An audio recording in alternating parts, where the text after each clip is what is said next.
Добар ден на сите, почитуван председател на владата, господин Зоран Заев, почитуван директор на фондот, господин Јован Деспотовски, и пред се почитувани луѓе тука, млади, собственици на компании и овие позади мене. Јас мислам дека оваа слика не можам да ја заменам со зборовите што ќе ги кажам.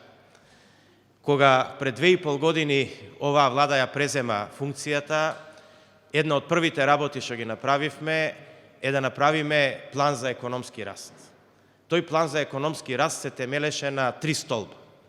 Првите 2 столба беа детерминирани и дефинирани во Законот за финансиска поддршка, кој што ги даде бројките кои што ги слушаме сите ние денеска за раст на индустријско производство, за подпишани над 30 договори, отворени над 20 на фабрики и нормално сето тоа преточено во бројки на индустријски раст во рамките на 2 години над 8% и зголемен извоз на наши производи од нашата држава во светот.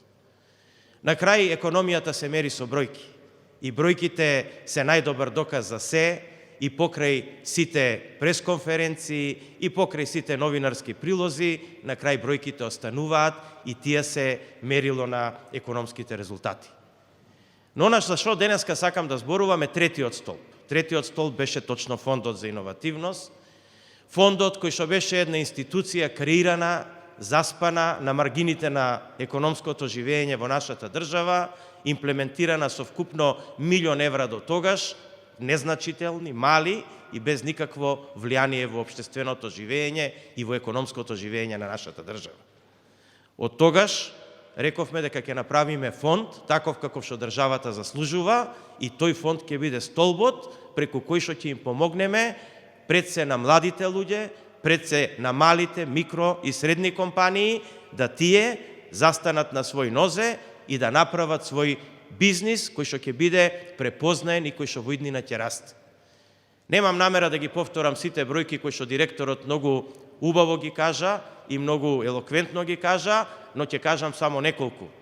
Во рамките на овој фонд се помогнаа 314 компании, тоа се вкупно некаде околу 57 милиони евра средства, од кои 22 милиона се нивно учество, а 35 приближно, нешто малце под 35, 34,900 точно, значи се средства кои што фондот ги даде и во иднина ќе ги даде на доделените проекти. Ова е силен импулс за сите млади луѓе во државата, да државата им даде порака, а главната порака е: останете во нашата држава, не чекајте да бидете запослени, креирајте своја фирма, правите свој производ и продадете ги низ светот, бидејќи вие сме мала држава, нашиот пазар е мал пазар, светот е вашиот пазар. Продајте ги низ светот, ќе успеете. Јас сум среќен што денеска имаме 314 компании што ова го користат и среќен сум што над 190 компании, домашни зборувам, беа поддржани преку Законот за финансиска поддршка и над 30 договори беа подпишани со странски фабрики кои што дел се отворени, а дел ќе се отворат во иднина. Треба да заборавиме сите на тоа дека економијата се случува во една влада. Економијата се случува во континуитет. И ова ќе го оставиме наследство за сите идни влади, да биде еден позитивен пример како треба да се развива економијата, посебно во делот на малите и микропредпријатија. И една добра порака за младите луѓе, дека не можат да успеат подобро никаде во светот од тоа како што можат да успеат во сопствената држава. Јас им посакувам на сите добитници 314 на овие средства од фондот да ги имплементираат своите проекти. Се надевам дека во иднина ќе видам многу милионери меѓу нив кои што своите идеи ќе ги продадат низ светот и затоа што на тој начин само брзо расте економија.